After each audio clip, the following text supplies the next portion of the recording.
Good morning, my name is Bischeri and I'm presenting Learning by Utopia, pedagogical framework for architectural students. I teach undergraduate and postgraduate students in the discipline of architecture. Climate change, community resilience and adaptation are among the most pressing issues that the profession must address. Therefore, preparing the future generation of architects to support our communities in envisioning their journey to adaptation is a clear yet overwhelmingly complex target for educators. In this paper, I aim to present a novel pedagogical framework to address the issue. The framework has been developed over the years through research and testing in the classroom. The framework is called Learning by Utopia and, as appropriate to any utopia, does not provide a blueprint or a definitive answer, but aspires to open a process that enables students to become independent critical thinkers.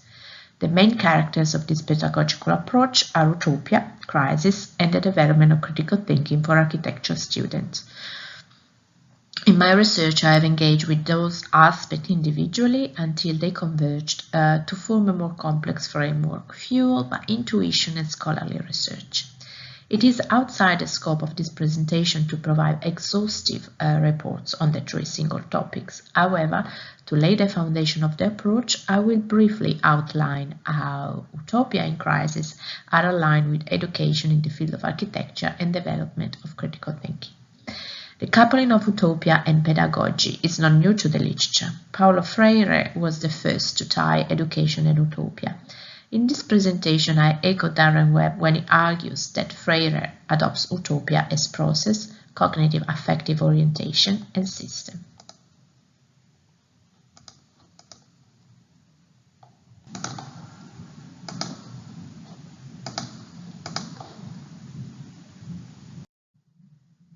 Utopia as a process can be exemplified by the words of Eduardo Galeano. Utopia is on the horizon. I go 2 steps, she moves 2 steps away. I walk 10 steps and the horizon runs 10 steps ahead. No matter how much I walk, I'll never reach her. What's good is utopia. That's what it's good for walking. The open-ended nature of utopia has its application in pedagogy when we consider that the duty of the educator is to search out appropriate paths for the learner to travel in the student's quest for developing critical thinking. However, this search requires a particular orientation, according to Freire, that revolves around epistemological curiosity and radical hope. Finally, utopia as a system or method follow a cycle of denunciation and annunciation, where the present is critically assessed and demystified so that alternative possibilities can emerge. As defined by Ruth Levitas, utopia as a method is holistic. It is concerned with the potential institutions of a just, equitable, and sustainable society, which begins to provide a condition for grace. Therefore, the adoption of utopia seems almost inevitable if we consider the challenges presented by climate change and, more holistically, the fulfillment of the Sustainable Development Goal. The future is not a province some distance from the present, which just waits for us to arrive someday. The future is born in the present, from possibility and contradiction, from the battle waged by forces that dialectically oppose each other. Ultimately, through the words of Webb, commenting Freire, the pedagogical operation of utopia becomes that of sharpening the learner's epistemological curiosity, educating their ingenuous hope, and illuminating the path toward humanization in light of a design for a new way of being. Since Freire, the utopian pedagogical discourse has continued to develop. The main aspect, however, seems to remain constant. Those are the open-ended nature of utopia, a sort of force to push towards a better future, which is achieved through the use of utopia as a tool for critically engaging with the present and the pursuit of investigating and envisioning possibility, which aim the advancement of humankind towards what Freire calls humanization, which simply said is the process of becoming fully human. Throughout history, utopia and architecture have often been associated and somehow linked by reciprocal benefits. Architecture, with its capacity to embody, even if only via images, a reality that has yet to be built, has provided utopia with tangibility, an aspect to be experienced. And utopia, in return, has supplied fertile ground for architectural experimentation and speculative exercise through its boundless possibilities. In this presentation, however, this relationship is challenged. Architecture is considered an operative tool for critical activism, and therefore a different perspective is put forth. The perspective is based on the fundamental interpretation of utopia as proposed by Karl Mannheim, Ernest Bloch, and channeled through the words of Ernesto Natarroger at the Utopia of Reality. Utopia is therefore conceived as concrete, operative, and transformative. At the same time, the discipline of architecture is regarded as an instrument for supporting change. Far from naive conviction where architecture drives change in contemporary society, this belief is rooted in the latent opportunity for architecture to support communities in their journey to the Freudian humanization. Within this vision, education aligns with utopian architecture in the search for a higher purpose to support a more just society. With the intent to shift the focus on how education can equip architecture students with the instrument to achieve this higher purpose and positively impact our society and communities, it is argued that education must enable students to learn through active participation in research and inquiry. As Chomsky's dissident intellectuals, the students of today and the architects of tomorrow are critical of the status quo, and they dare to make their voices heard on behalf of climate and social justice. Again, Bell Hook's definition of critical thinking seems to calcify the belief of the student's active role. Critical thinking is an interactive process, one that demands participation on the part of teachers and students alike.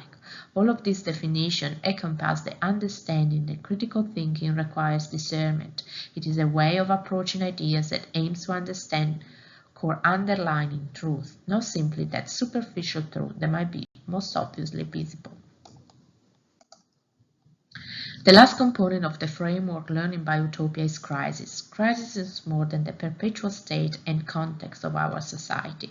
The energy crisis, the financial crisis, the environmental crisis, the humanitarian crisis. Crisis is a pedagogical tool.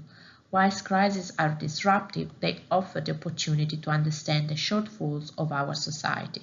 During a crisis, systems are tested and their weakness exposed. The role of architects is to respond to those weaknesses and design alternative solutions. Crises are the bedfellows of innovation, and utilizing contemporary issues as stimuli for discussion and activities in the controlled environment of the classroom allows students to dare, test, and sharpen their creative minds, while adopting utopia as a method to envision innovative solutions. Supported by agentic learning theories, I believe learning is an active, effortful, and collaborative process that engages students and teachers, aims to respect learners, promotes positive and fruitful experience, and fosters the blossoming of independent critical thinking. I believe that learning happens through discovery, exploration, iteration, and incremental complexity. With adult students, learning happens when their assumptions and beliefs are consciously and positively challenged.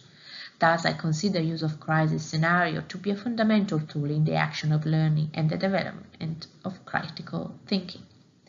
When pedagogical orientation aligns with Pratt's developmental conception of teaching, which is learner-centered. The teacher's primary goal is to facilitate the student's intellectual development and personal autonomy.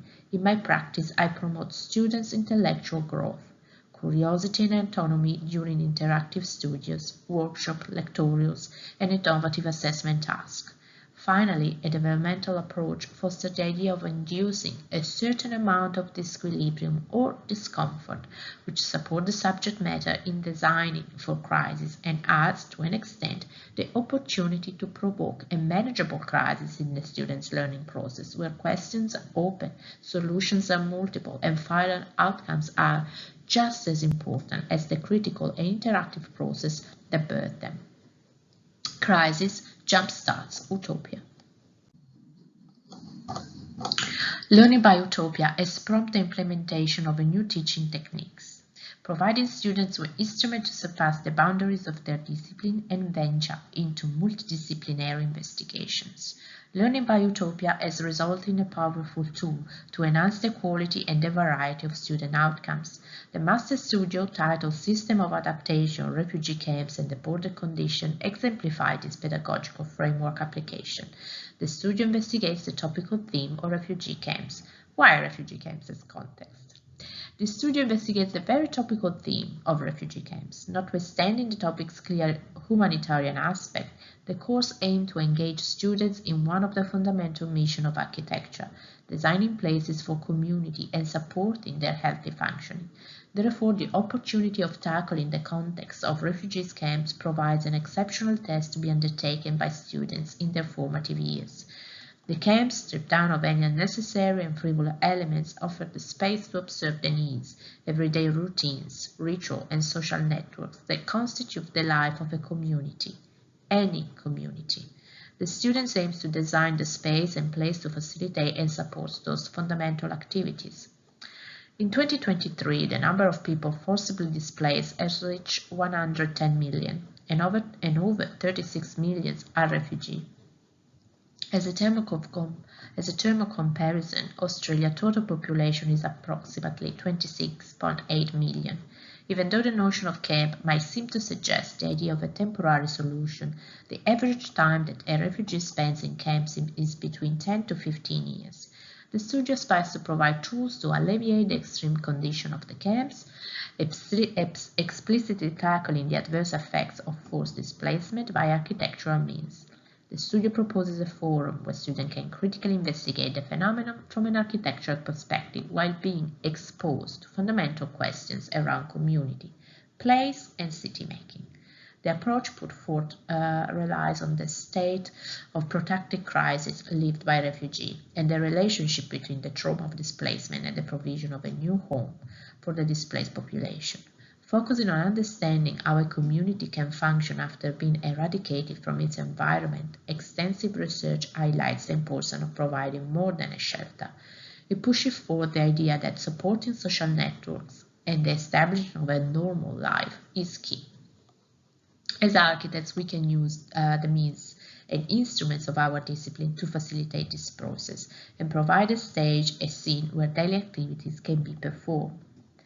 Why a border condition? The camps and the condition of refugee provide the opportunity to engage in a critical investigation of borders in their physical and symbolic dimension. Borders offer a topical and pregnant perspective to investigate the topic while suggesting innovative implication for the architectural discipline. In the studio, the definition of border proposed by Stephen Gould first and adopted by Richard Sennett in his text, The Open City, is adopted. Stephen Gould draws our attention to an important distinction in natural ecologies between two kinds of edges, boundaries and borders. The boundary is an edge where things end, and border is an edge where different groups interact. At borders, organisms become more interactive due to the meeting of different species or physical conditions. For instance, where the shoreline of a lake meets solid land is an active zone of exchange where organisms find and feed off other organisms. Not surprisingly, it is also the borderline where the work of natural selection is the most intense. Whereas the boundary is a guarded territory and established by price of line or pack of walls, no transgression at the boundary, keep out, which means the edge itself is dead. Close to the idea of border, we can find the concept of liminality. In English, limen is often translated as threshold.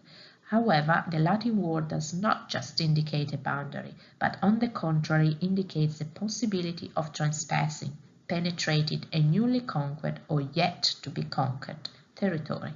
This definition has an embedded fluidity that is key to addressing the proposed topic. Furthermore, encapsulate the state of utopia. Bloch represents utopia as a form of anticipatory consciousness. The central idea of not yet carries the double sense of not yet, but expected a future presence, and still not, a current absence and lack. Therefore, the refugee camp as a liminal state allows students to engage with very different realities from the one that they are familiar with.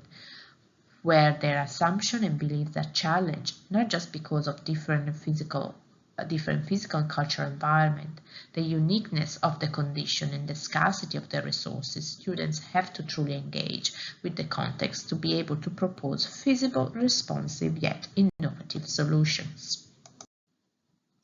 Students are not given any specific issue to investigate. They can pick aspects that they are interested in. The research works follow a research by design methodology, and they are required to provide a master plan for the camp and an architectural solution for one of their interventions. The research roadmap is a fundamental piece of assessment that guides the work and progression through the trimester. Here are a few examples for Zaatari camp in Jordan, home of 78,000 Syrian refugees. The first work is by Mahima, and as you can see, first approach is to identify a master plan for the camp and identify where the intervention will be laid in according to the relationship with the context. And then they reach a architectural solution, while the second project is by Emily, and in this case I'm presenting the research roadmap, this instrument that gets developed through the trimester and guides their testing and research findings, and again an architectural solution. Thank you for listening, and have a lovely day.